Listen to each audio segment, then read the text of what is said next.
जी, तो पार्ट 3 में ज़रा हम थोड़ा सा और आगे डिस्क्राइब करते हैं। ए क्लोरोराइडिया मीन्स के हमारे पास HCl निकल नहीं रहा, ए नॉट क्लोराइडिया मीन क्लोरीन निकल नहीं रही। अब ये होता है इसके मेजर काजेज़ में कि एंट एसिड्स हैं, जो एसिड अगेंस्ट चीज़ें होती हैं, एंटीबायोटिक्स वगैरह, वो नहीं इसको बनने देती। प्रोटॉन पंप इनहिबिटर होता है। प्रोटॉन पंप इनहिबिटर क्या है कि जी हाइड्रोजन को पंप करते हैं। जब हाइड्रोजन नहीं होगी, इन रिजल्ट क्लोरीन के साथ हाइड्रोजन नहीं मिल पाएगी और HCl नहीं बनेगा।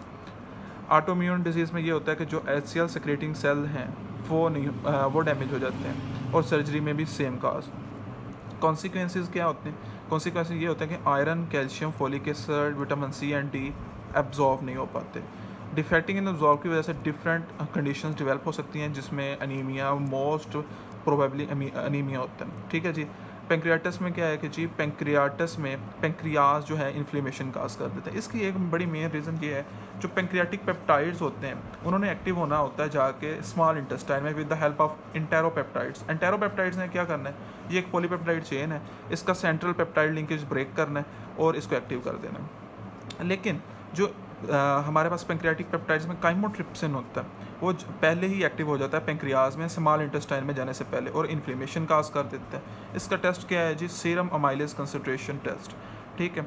उसके बाद बारी आती है जी सिस्टिक फाइब्रोसिस की, जिसको हम म्यूकोजो विजिरिडोसिस भी कहते हैं। ठीक है जी।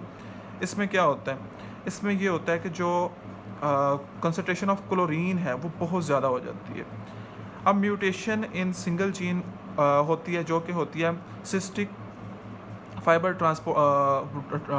Trans membrane receptor. ठीक है। जो इसके रिसेप्टर हैं वो ख़राब हो जाते हैं। इन रिज़ल्ट जो हमारी क्लोरीन कंसंट्रेशन है बहुत ज़्यादा इंक्रीज़ कर जाती है। इसके थोड़ी सी बहुत सिम्टम्स भी हैं। वो ये हैं कि clubbing of the fingers, lungs infection, cough. और अच्छा, अब थोड़ी सी ये बात समझने वाली है कि म्यूकोजो विजिरिडोसिस ये क्या है, कि जो एबनॉर्मल ट्रांसपोर्ट ऑफ सोडियम है और क्लोरीन है अक्रॉस द एपिथेलियम, वो बेसिकली ये काज करती है। ठीक है। और आगे हम थोड़ी सी बात करते हैं कि इसमें जो सबसे ज़्यादा इफेक्ट होने वाली चीज़ें हैं वो लंग्स, पेंक्रियास, लीवर और इंटेस्टाइन है। सीलिएक डिजीज़ क्या है? स्पर।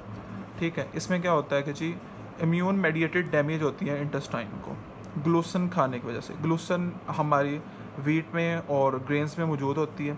ठीक है। इससे क्या होता है? एब्डोमिनल पेन, डायरिया, ब्लोटिंग, फ्लोएंस ये हो जाती हैं। ठीक है। अच्छा, जहाँ भी डाइट्री हम जैसे लैक्टोज था या कुछ भी ऐसा होता है, वहाँ पे जितनी भी डायरिया या इससे रिलेटेड स्टमक से रिलेटेड चीज़ें हैं इन कॉमन लाइफ, वो सारी अक्कर होंगी। Pernicious anaemia obviously intrinsic factor के ना होने की वजह से होता है। इंट्रिंसिक फैक्टर आपको भी पता है कि ये हमारे HCl के साथ रिलीज़ होता है चीफ पैराइटल सेल से, सॉरी। विटामिन B12 जो है वो इन रिजल्ट एब्जॉर्ब नहीं हो पाएगा और मैगेलोमोनेस्टिक अनीमिया हो जाएगा। ठीक है। और डी अमाइलेशन ऑफ न्यूरॉन है, न्यूरॉन फाइबर। ठीक है। So demyelination of neuron fibre भी हो जाएंगे इससे। विटामिन B12 क्या है? विटामिन B12 बेसिकली रिक्वायर्ड होता है मिथाइल मेलोनाइल CA को सक्सिनाइल CoA में चेंज करने के लिए।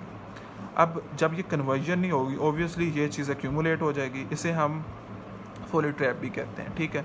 और जब ये एक्यूमुलेट होती जाएगी तो नर्व फाइबर में इसकी कंसंट्रेशन इंक्रीज़ हो जाएगी और ये न्यूरोलॉजिकल प्रॉब्लम्स का काज करेगी।